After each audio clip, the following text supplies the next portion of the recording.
श्री स्वामी समर्थ. जय जय स्वामी समर्थ. स्वामींचं नाव घेऊन मी आजच्या ह्या नवीन व्हिडिओला सुरुवात करते.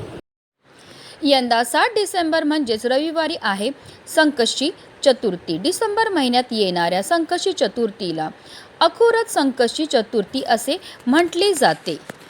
शास्त्रानुसार चतुर्थीचे व्रत विशेष मानले जाते. ही तिथी गणपती बाप्पांना खूप प्रिय आहे. या दिवशी उपवास करण्यासोबतच पूजा केल्याने व्यक्तीच्या जीवनातील सर्व समस्या आणि त्रास दूर होतात. या व्रताच्या प्रभावामुळे व्यक्तीची बुद्धिमत्ता विकास होते आणि घरात सुख समृद्धी येते. तसेच हे व्रत केल्याने आपली कठीणातील कठीण इच्छाही पूर्ण होते. श्री गणेश हा 14 विद्या आणि 64 कलांचा अधिपती देवता आहे. तो दुःखहर्ता आणि सुखहर्ता आहे. म्हणूनच संकष्टी चतुर्थीच्या दिवशी श्री गणेशाची पूजा करून अथर्व शीर्षमचा पाठ करावा.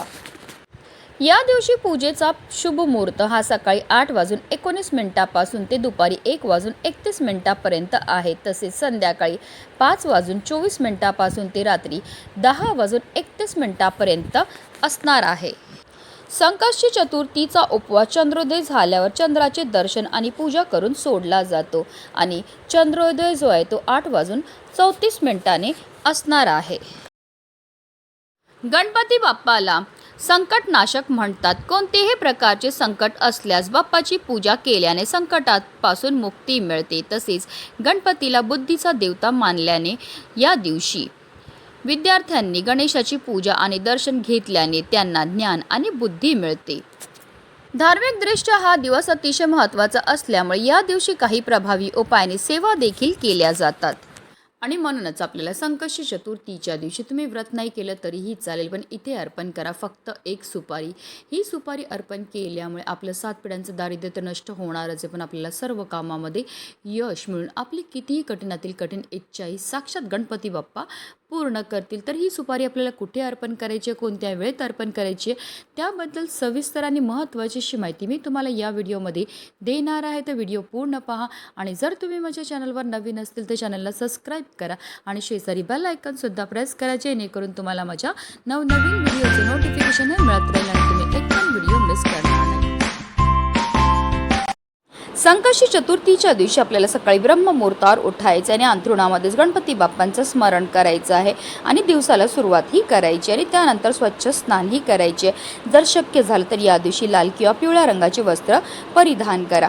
त्यानंतर आपल्याला सर्वप्रथम देवघरामध्ये दिवा हा प्रज्वलित करून घ्यायचा आहे, कारण कोणतीही सेवा किंवा कोणताही उपाय जर आपण अग्नीच्या साक्षीने केला तर त्यामध्ये आपल्याला निश्चित सफलताही प्राप्त होत असते. त्यानंतर आपल्याला सूर्यदेवांना जल अर्पण करायचं आहे आणि आपल्याला विधिवत देवपूजाही करून घ्यायची आहे. जर तुमच्याकडे गणपती बाप्पांची मूर्ती असेल तर त्यांना तामनामध्ये घ्यायचं आहे आणि त्यांच्यावर आपल्याला जलाभिषेक किंवा पंचामृताने अभिषेक हा करायचा आहे. 11 पळी पाणी आपल्याला गणपती बाप्पांवर अर्पण करायचं. प्रत्येक पळी पाणी अर्पण करताना आपल्याला ओम गणपते नमः या मंत्राचा जप हा करायचा आहे आणि त्यानंतर गणपती बाप्पांच्या मूर्तीला स्वच्छ पुसून पुन्हा त्यांच्या स्थानावर ठेवायचे. गणपती बाप्पांना हळद, कुंकू, अक्षदा, धूपदीप, अगरबत्ती दाखवून घ्यायची आहे.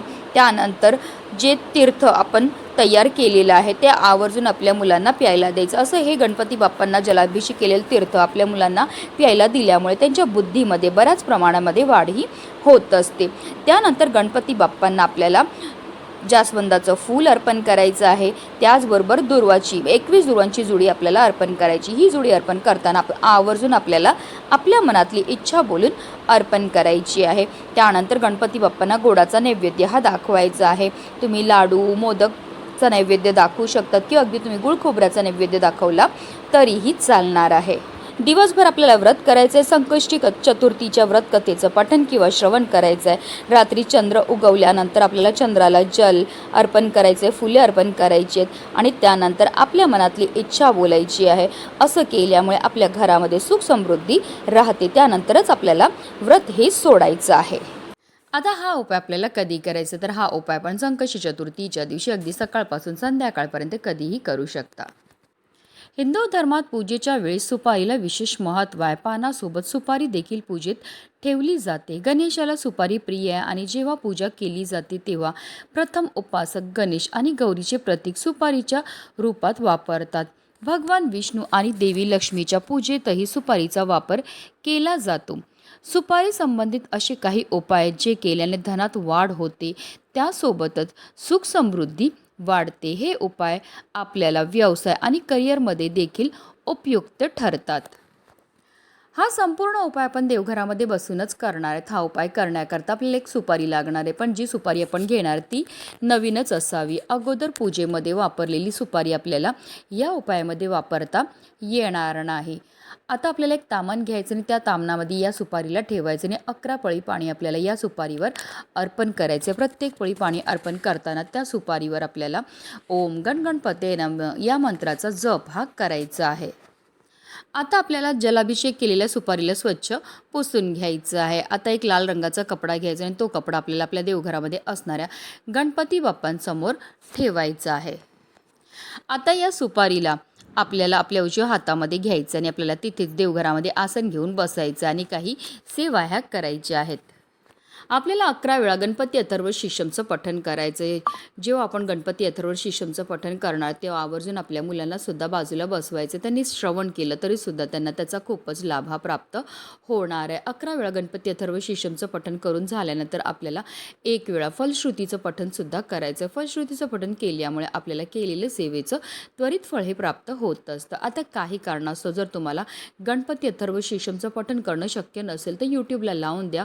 हात जोडून बसा. तुम्ही श्रवण केलं तरीही चालणार आहे. त्याचबरोबर 108 वेळा आपल्याला जो पण तुम्हाला गणपती बाप्पांचा मंत्र येतो त्याचा जप हा करायचा. जसं की ओम श्री विघ्नहर्ताय नमः, ओम गण गणपतये नमः या मंत्राचा आपल्याला जप हा करायचा. या दोन्हीही अतिशय उच्च कोटीच्या सेवा आहेत. या सेवा केल्यामुळे फारच लवकर आपल्यावर गणपती बाप्पा हे प्रसन्न होत असतात.